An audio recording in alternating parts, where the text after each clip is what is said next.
Good evening বন্ধুগণ, আশা করি আপনারা সকলে ভালো আছেন। আর আজ আপনাদের কাছে নিয়ে এসেছি আতিক আহমেদ সাহেবের লেখা একখানি ছোট গল্প, যেটির নাম হলো ডিভোর্স। শুনতে থাকুন, সঙ্গে থাকুন। ডিভোর্সের 37 বছর পর নিজের প্রাক্তন স্বামীকে নিজের বৃদ্ধাশ্রমে দেখে চমকে গেলাম। কিছু বুঝতে পারছি না। এত বছর পর মানুষটাকে এভাবে দেখতে হবে তা একদম অকল্পনীয় ছিল। লোকটা একপাশে গুটিসুটি মেরে বসে আছে, দেখতে বড্ড অসহায় লাগছে। নিজের মধ্যে সংকোচ করছে, তার সামনে যাব কি যাব না। অনেকটা জড়তা নিয়ে শেষ পর্যন্ত তার সামনে গিয়ে দাঁড়ালাম। সামনে দাঁড়ানোর পর লোকটার কোনো ভাবের পরিবর্তন হলো না। বুঝতে অসুবিধা হলো না যে সামনে থাকা মানুষটা চোখে দেখতে পায় না। 39 বছর আগে পারিবারিকভাবে আমার সাথে বিয়ে হয়েছিল সিফাতের।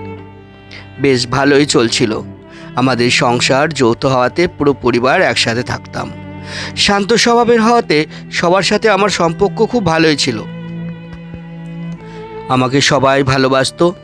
বিয়ের প্রায় 2 বছর অতিক্রম হওয়ার পরও যখন আমাদের সন্তান হচ্ছিল না, তখন আমার শ্বশুর বাড়ির লোকজন আমাকে বিভিন্ন চাপ দিতে লাগলো। অবশেষে রিপোর্ট থেকে জানতে পারি আমি কখনো মা হতে পারবো না। এরপর শুরু হয় শ্বশুর বাড়ির বিভিন্ন মানসিক যন্ত্রণা। তবু নিশ্চুপ ছিলাম, কারণ আমার পাশে আমার ভালোবাসার মানুষ সিফাত ছিল। কিন্তু সুখ নামক বস্তু হয়তো সব সময় সহ্য না হয়।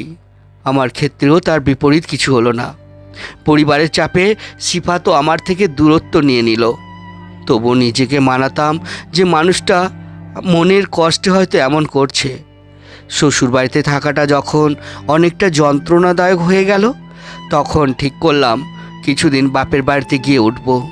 এতে হয়তো পরিবেশ কিছুটা শান্ত হবে। যেদিন রাতে সিফাতকে বাপের বাড়ির কথা জানালাম, সেদিন রাতে তার কোনো উত্তর পেলাম না। কিন্তু আগেরকার সময়ে বাপের বাড়ি যাওয়ার কথা বললে তার মুখটা কালো হয়ে যেত। এবারে তার মধ্যে তেমন পরিবর্তন হলো না। বাপের বাড়ি যাওয়ার প্রায় 3 দিন বাদে একটা কুরিয়ার এলো, যাতে লেখা আছে সিফাতের বিয়ের কথা আর আমাদের ডিভোর্সের পেপার চিঠি। আর ডিভোর্স পেপারটা হাতে নিয়েই আমার পুরো মাথা ফাঁকা হয়ে গেল। বুঝতে বাকি রইল না, পুরো বিষয়টা বহুদিন আগে থেকে পরিকল্পিত, শুধু আমার বের হওয়ার অপেক্ষায় ছিল। যার জন্য এত কষ্ট আর অপমান সয়েছিলাম, সেই যখন পাশ কেটে চলে গেল, তখন নিজেকে পুরো একা মনে হলো। ভাবলাম ওই বাড়ি গিয়ে এ বিষয়ে প্রশ্ন করব, প্রতিবাদ করব। কিন্তু মনে হলো যার জন্য ও বাড়িতে যাব সেই তো আমাকে চায় না, তাই গিয়ে লাভ কি? ডিভোর্স পেপারে সাইন করে পাঠিয়ে দিলাম। ডিভোর্স পেপার পাঠানোর পর তার সাথে আর কখনো দেখা বা যোগাযোগ হয়নি, কারণ আমি নিজেই সবটা বন্ধ করে দিয়েছিলাম। ক্ষণে ক্ষণে মনে হতো আমার মতো নিঃসন্তান স্বামী ত্যাগী মানুষের পৃথিবীতে না থাকা শ্রেয়। কিন্তু একটা সময় বুঝতে পারলাম নিজের জন্য না হলেও অন্যের জন্য বাঁচতে হবে। নিজের মতো ভুক্তভোগী নারীদের জন্য বাঁচতে হবে ওই সব শিশুদের জন্য যারা পরিচয়হীন হয়ে বেঁচে আছে এ পৃথিবীতে। পেছনে ফেলে আসা মানুষগুলোর প্রতি কোনো অভিযোগ রইল না।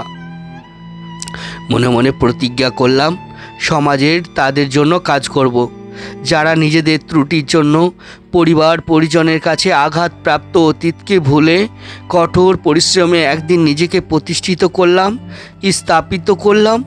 এতিমখানা, বৃদ্ধাশ্রম, বিধবা নারীদের জন্য বিভিন্ন কাজের ব্যবস্থা করলাম। আমার মতো যে সকল নারী এই সমাজে অবহেলিত, মানসিক আঘাতে জর্জরিত, তাদের জন্য কিছু করতে পারাটাকে নিজের জন্য অনেক সৌভাগ্যের মনে হলো। অসুস্থ আর স্বাভাবিক লাগছে সিফাতকে। আমি না হয় তার আপন ছিলাম না, তাই আমাকে ছাড়তে তার হৃদয় কাঁপেনি। তাহলে যারা তার আপন ছিল, তারা কেন তাকে এখানে রেখে গেল? একজন সার্ভেন্টকে জিজ্ঞেস করলাম, ওনাকে এখানে কে এনেছে? উত্তরে সে জানায়, সন্তানরা সবাই বিদেশে থাকে, কেউ দায়িত্ব নিতে চায় না, তাই আশ্রমে রেখে গিয়েছে। দীর্ঘশ্বাস ফেললাম আর মনে মনে চিন্তা করলাম, একসময় নিঃসন্তান হওয়ায় সিফাত আমাকে ছেড়েছিল, আর আজ সে সন্তানটাই তাকে বৃদ্ধাশ্রমে ছেড়ে গেল। এটাই হয়তো মহান আল্লাহর খেলা। শুভরাত্রি বন্ধুগণ, সকলে ভীষণ ভালো থাকবেন।